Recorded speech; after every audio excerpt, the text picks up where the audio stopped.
টাকা দিয়ে ভোট কেনার আবার ষড়যন্ত্র শুরু হয়েছে।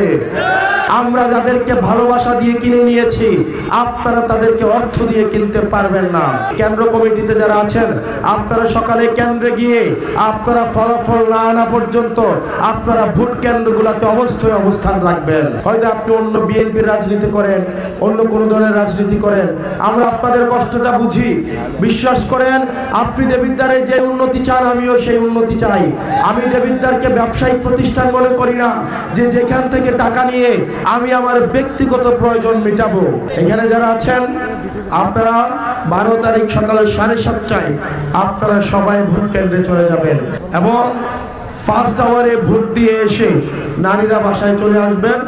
এবং আমাদের যে নেতা কর্মী আপনারা যারা আছেন, তরুণ প্রজন্ম আপনারা যারা আছেন, এখানে উল্লেখযোগ্য সংখ্যক মানুষ যারা কোনোদিন রাজনীতি করে না, শুধুমাত্র সাপলাকলি এই ভোটে আমি দাঁড়াইছি বলে তারা চাকরি ছেড়ে, তারা চাকরি থেকে ছুটি নিয়ে, বিশ্ববিদ্যালয় থেকে ছুটি নিয়ে, ব্যবসায়িক প্রতিষ্ঠান থেকে ছুটি নিয়ে তারা শুধুমাত্র আমাদের নির্বাচন করার জন্য আসছেন।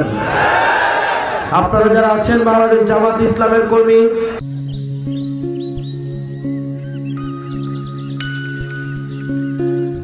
ছাত্র শিবিরের কর্মী, ছাত্র শক্তির কর্মী, এনসিপির কর্মী, যুব শক্তি, শ্রমিক শক্তি, নারী শক্তির আপনারা যারা কর্মী আছেন, আপনারা আগামী 2 দিন রাত জেগে এলাকাবাসীর নিরাপত্তা আপনারা নিশ্চিত করবেন। টাকা দিয়ে ভোট কেনার আবার ষড়যন্ত্র শুরু হয়েছে। আমরা গত 1.5 বছর ধরে বলেছি, আমরা টাকা দিয়ে মানুষকে গোলামি করাইতে চাই না।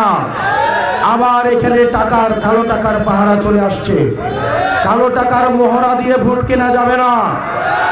আমরা যাদের হৃদয় কিনে নিয়েছি ভালোবাসা দিয়ে, টাকা দিয়ে আপনারা তাদেরকে কিনতে পারবেন না। এবার দেবিদ্বারবাসী সচেতন, তাদেরকে টাকা দিয়ে কিনা যাবে না। আমরা যাদেরকে ভালোবাসা দিয়ে কিনে নিয়েছি, আপনারা তাদেরকে অর্থ দিয়ে কিনতে পারবেন না। আপনাদের যাদের বাসায় টাকা নিয়ে আসবে, আপনারা তাদেরকে আইন শৃঙ্খলা রক্ষাকারী বাহিনীর কাছে ফোন দিয়ে তাদেরকে ধরিয়ে দিবেন। সিদ্ধান্ত আপনার যে আপনি একদিন টাকা খেয়ে 5 বছর গোলামি করবেন, নাকি একদিন সুন্দরভাবে ভোট দিয়ে 5 বছর আপনার মালিকানা প্রতিষ্ঠা করবেন। ভোটের আগের দিন যদি আপনি টাকা খান, এখন যদি আপনারা টাকা খান, আগামী 5 বছর আপনাকে গোলামি করতে হবে। আপনাকে গোলামি করতে চান? এই যে বাচ্চাদের স্কুল কলেজের এই বাচ্চারা যারা আছে, তাদের জন্য কি আমরা একটা সুন্দর ভবিষ্যৎ রাখা যাব না? যদি সুন্দর একটা ভবিষ্যৎ রেখে যেতে চাই, তাহলে গোলামির ঊর্ধ্বে আমাদের করতে হবে। সেজন্য ভোট কেন্দ্রগুলোকে যথাযথভাবে আপনারা যারা আছেন, আমাদের নিরাপত্তা কর্মী, কেন্দ্র কমিটিতে যারা আছেন, আপনারা সকালে কেন্দ্রে গিয়ে আপনারা ফলাফল না আনা পর্যন্ত আপনারা ভোট কেন্দ্রগুলোতে অবশ্যই অবস্থান রাখবেন। আমরা ফলাফল নিয়ে কেন্দ্রগুলো থেকে বাসায় আসবো ইনশাল্লাহ। আমরা পারবো না সবাই?